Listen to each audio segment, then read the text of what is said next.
Zia orphanage trust দুর্নীতি মামলায় হাইকোর্টের দেওয়া ১০ বছরের কারাদণ্ডের রায়ের বিরুদ্ধে বিএনপি চেয়ারপারসন খালেদা জিয়ার আপিল মঞ্জুর করে তাকে খালাস দিয়েছেন আপিল বিভাগ। একই সঙ্গে এই মামলায় বিএনপির ভারপ্রাপ্ত চেয়ারম্যান তারেক রহমান সহ সব আসামি খালাস পেয়েছেন। ১৫ জানুয়ারি প্রধান বিচারপতি সৈয়দ রেফাত আহমেদের নেতৃত্বে গঠিত ৫ বিচারপতির আপিল বেঞ্চ সর্বসম্মতিতে এই রায় ঘোষণা করেন।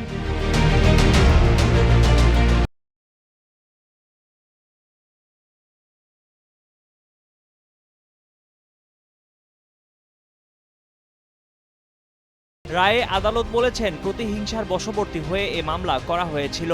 এর মাধ্যমে খালেদা জিয়ার সম্মানহানি করা হয়েছে।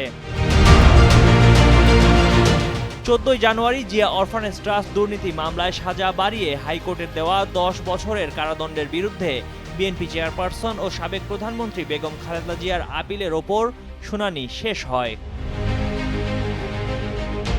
বিগত আওয়ামী লীগ সরকারের সময়ে ২০১৮ সালের ৮ ফেব্রুয়ারি বকশীবাজারে কারা অধিদপ্তরের প্যারেড গ্রাউন্ডে স্থাপিত ঢাকার বিশেষ জজ আদালত ৫-এর বিচারক doctor Mohammad Akhtaruzzaman Zia orphanage trust মামলায় বেগম খালেদা জিয়াকে ৫ বছরের কারাদণ্ড দেন।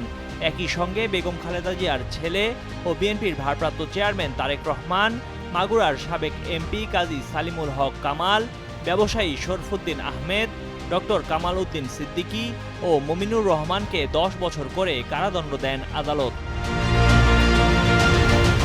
একই বছরে ২৮ মার্চ খালেদা জিয়ার সাজা বৃদ্ধি চেয়ে দুদকের করা আবেদনে রুল জারি করেন হাইকোর্ট।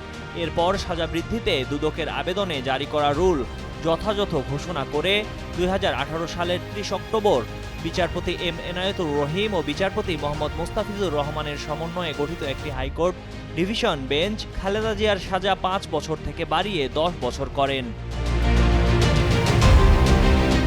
শেখ হাসিনা সরকারের পতনের পর জিয়া অরফানেজ ট্রাস্ট ও জিয়া চ্যারিটেবল ট্রাস্ট মামলায় সাবেক প্রধানমন্ত্রী খালেদা জিয়ার দণ্ড মওকুফ করেছেন রাষ্ট্রপতি।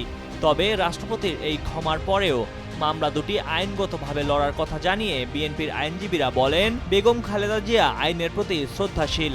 রাষ্ট্রপতি তার সাজা মওকুফ করেছেন, তবে সেখানে ক্ষমার কথা আছে। খালেদা জিয়া ক্ষমার প্রতি বিশ্বাসী নন। তিনি অপরাধ করেননি, তিনি ক্ষমাও চাননি। তাই এটা আইনগতভাবে মোকাবেলা করবেন। সে অনুযায়ী আইনি লড়াই চালিয়ে যাবেন খালেদা জিয়া, এমনটি জানান তার আইনজীবীরা। ময়ূখ ইসলাম, কালের কণ্ঠ ডেস্ক।